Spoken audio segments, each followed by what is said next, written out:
Hey everybody, Jake here from Bearded Gear, and I am finally ready to do my full review on this bad boy. This is the Finch Knife Co Holliday, and I've had this knife for way too long. My full review should have been up for quite a while now, but it's just gotten really crazy lately with a lot of stuff coming in and things that had kind of relative timelines that I needed to get through things somewhat quickly, and this is a knife that belongs to me. Finch did send this to me, but because it was a knife that's a permanent part of my collection, I took a little bit longer than I should have, so I apologize for that. But I'm ready to do my full review on it and talk about it in depth, so let's jump right in. Again, Finch Knife Co. sent this knife to me. Spencer over at Finch is one of the best of the best. He's just a fantastic guy and has been super supportive to the channel.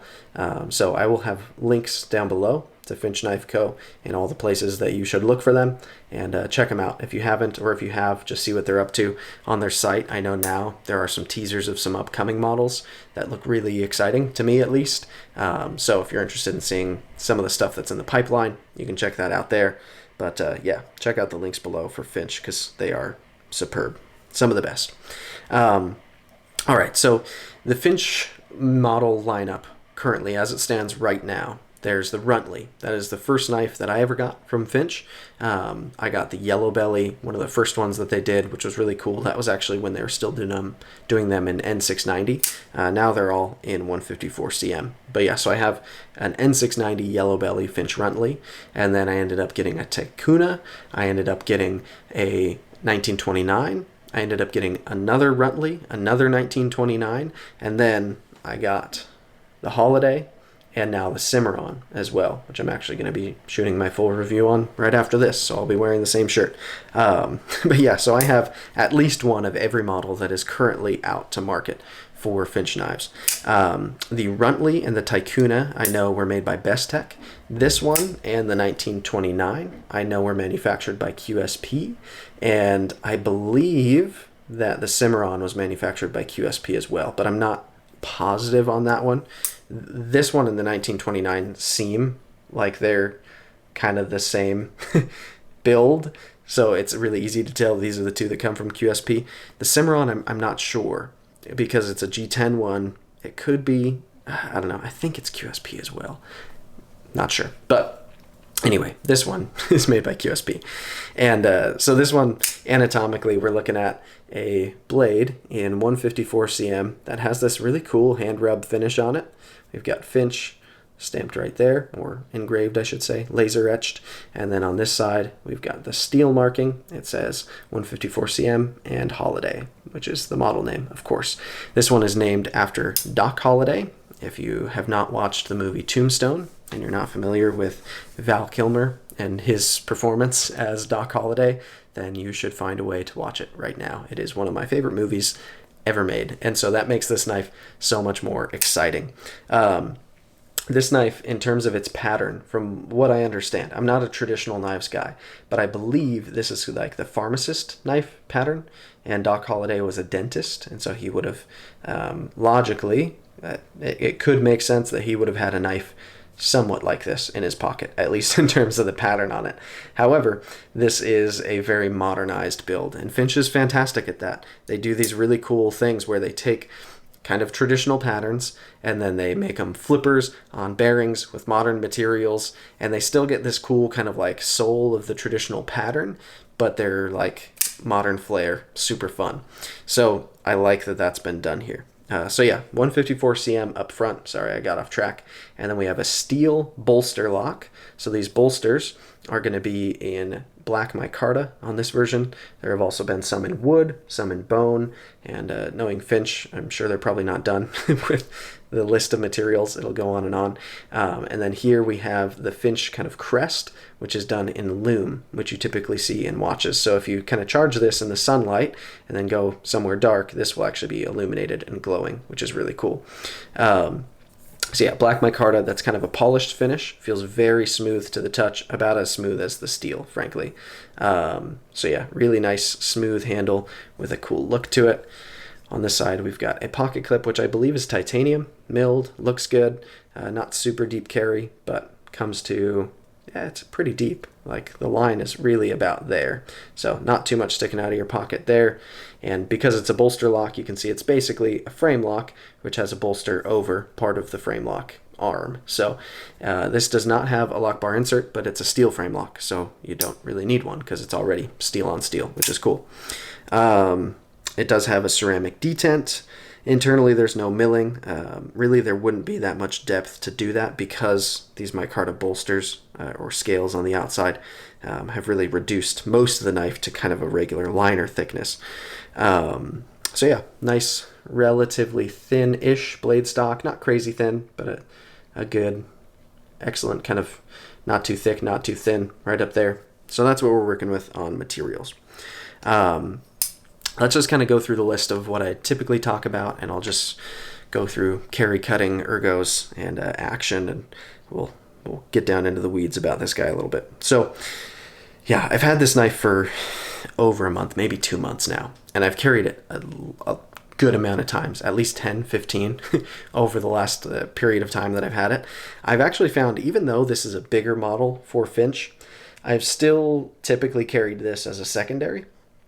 This is big enough that it absolutely could be a primary for me, but I've carried it as a secondary just because the size of knives I've been carrying a lot of the time has been getting a little bit bigger and bigger, and so it's smaller than some of the knives that I carry, so if I want to carry it with that knife, then it makes sense that this goes back left pocket and that goes front right pocket where I keep my primary. But yeah, I've carried it a good bit at this point. I've done a lot of cutting with it. In fact, no, I've had this knife for longer than that. I got this knife, I carried it on Christmas, and I remember that now. And here we are in March, like mid-March. So I've had this knife for like 3 months now. Goodness, I'm behind. Anyway, yeah, I've carried this a lot. And I've done a lot of processing cardboard, a lot of opening packages, a lot of opening internal packaging. On Christmas and after Christmas, not only opening presents that my daughter got, but that her cousins got, and all kinds of stuff, and like getting in and cutting little zip ties and rubber bands and stuff that's holding Barbies in clamshell packaging and like all kinds of stuff. I have put some mileage on this knife, and as you can see, it still looks fantastic, which is really, really cool to see. So that's kind of the amount of use I've done with it. I've also done a couple of apples. I don't know if I've done any paracord. I don't remember. But I've done everything in my EDC typical lineup basically with this knife, and it's been good for it. So let's start with Ergos. This is a super neutral handle shape. It is literally basically just a rectangle. You have a little bit of a cutout here, and that's really just to access this kind of lock bar, right? So basically just a rectangle, and it is comfortable in any orientation that you put this knife in. You have a little bit of jimping right up here to rest your thumb on. It's not overly aggressive. I don't mind it. You also have a little bit up here, so you can use that as kind of a choke up little pinch spot, which works quite well because you've got jimping on both sides, so you just kind of pinch in there. Most of the time I find myself just right here in a saber grip or a hammer grip, and very comfortable in that way. And a draw cut, also super comfortable, which when I've cut apples and stuff, this is actually really handy to be able to kind of do this type of cutting towards my thumb. So I like that. And then reverse grip, super comfortable, great spot, flat back here to put my thumb on. I love that. Reverse grip draw cut, also equally comfortable. So literally any orientation that I put this knife in, super comfortable. Ergos are a big win. I love neutral handles a lot of the time for that reason, because if you're looking at this just as the cutting tool that it is, to be able to put it in any grip and comfortably use it is just really, really nice. It makes it so much more predictable as a tool and so much more useful. Next, let's talk about action. Action on this guy, it runs on bearings, ceramic detent, as I said, and this thing is snappy. Not only is it snappy, but on closure, it's not like drop shutty, as you can see, but I find myself a lot of the time just kind of giving it a push, and it's stupid smooth, like really, really smooth, and even if you just kind of coax it down a little, it'll come down. I like it a lot. The bearings have operated extremely well, and the deployment specifically, the blade just feels really light, and if you just get like the littlest catch on there, it flies right out. The detent is dialed just super well for it to be a flipper. I personally would love it if this had like a nail nick back here or something, like how the 1929 does. Or not the 1929, the Runtley, because I love to middle finger flick knives, and with the Runtley I can with that nail nick, so I think that would be sweet on here. But as flipper only knives go, this thing feels excellent to deploy and to close.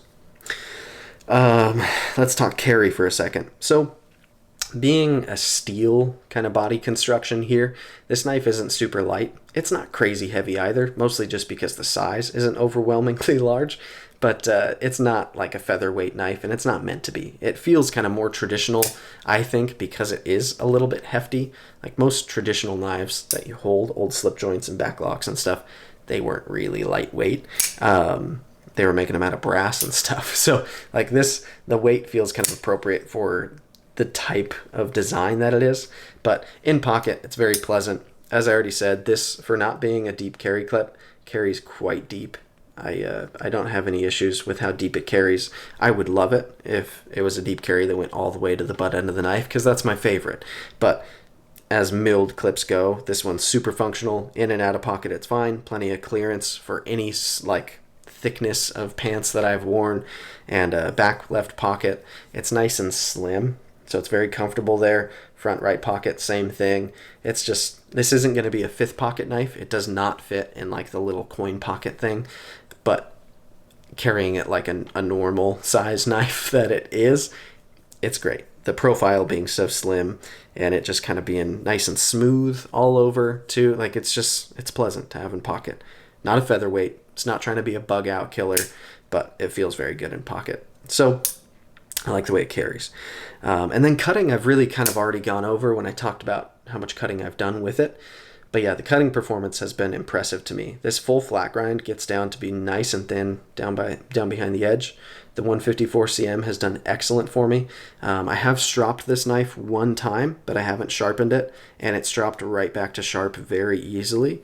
And yeah, this edge is going strong. I really, really like, it's like sticky sharp right now. And on top of like it being nice and thin behind the edge, the fact that it's this really nice Wharncliffe blade shape, and that it's just set up with this really usable straight edge all the way along, and the tip is placed down here being Wharncliffe, I love it. I'm a sucker for Wharncliffes. I talk about that a lot. But the fact that when I'm like opening packages, which is something I've done a ton with this knife, that I don't have to orient my hand for a tip that's up here by coming all the way to where I can get the tip into the material. Instead, you just tilt this much and boom, your tip is penetrating through tape or paper, cardboard, whatever it is that you need to kind of make an incision into. And it just makes cutting a lot of the things that I cut a lot of the time very pleasant.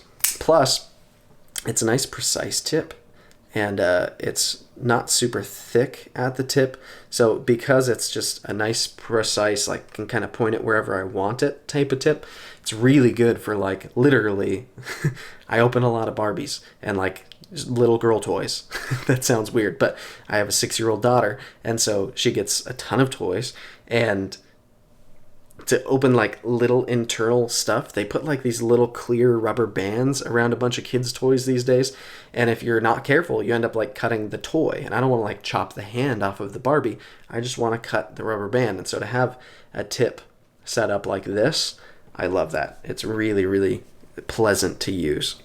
So yeah, as like a true EDC, especially for me, like what I expect out of a secondary knife, this is excellent.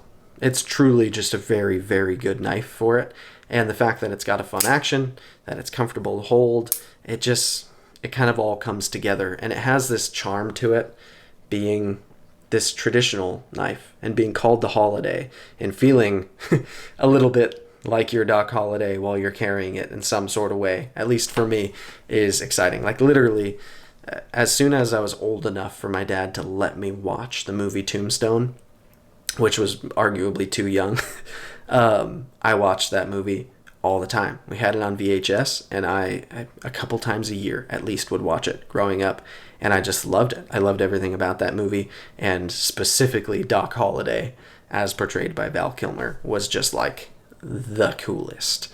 And so to have a knife that's like named after him, and not just like tongue-in-cheek named after him, but is a knife pattern that you could foreseeably have seen in his pocket, and just modernized to be in mine. It's really cool. I like that. So, shamelessly, I love Finch knives. Take that for what it's worth. I think the guys over there are awesome. I like what they're doing. I like the story that they tell with each knife, and they're very, very cool to me. They did send this to me for review, but they also welcome my feedback. And this is, I don't know, like if I were to change anything about this knife, realistically, like it would be great to see it instead of steel as titanium. If there's a titanium bolster lock, bring the weight down a little bit, probably feel just that tiny bit nicer. Other than that, I don't really know. And then this knife would be more expensive. These are, I think, like $130-ish. They're right in that range. And this feels like an excellent knife for that amount of money to me. It's a knife that I would happily buy over and over again. And in fact, I plan on giving these as gifts from time to time because it's just an enjoyable knife. And for somebody who would dig the story behind it and the styling of it, it just makes a lot of sense to me. So I like it a lot. I think this is a kind of a home run. I'm constantly torn as I'm trying to decide which is my favorite Finch knife because I love the 1929. And this is like so neck and neck with it. It's really, I'll have to keep thinking about it to really declare a winner. Soon I'll probably do like a Finch's Nest, like kind of family, all of my Finches video, and maybe then I'll pick a favorite. But this is, to me, so neck and neck with the 1929, which is also super exciting and really fun and very cool. And they feel really similar. Like you could almost, if you got two with like the same handle scale material, they'd look amazing as a set, even with different handle scale material. I think it would, yeah, that would be a cool thing. But anyway, thanks for checking it out, guys. This has been the Finch Holliday in black micarta. And I love this sucker. Again, Finch will be linked down below. Check them out if you haven't. Show them some love. And I appreciate it, guys. We'll see you on the next one.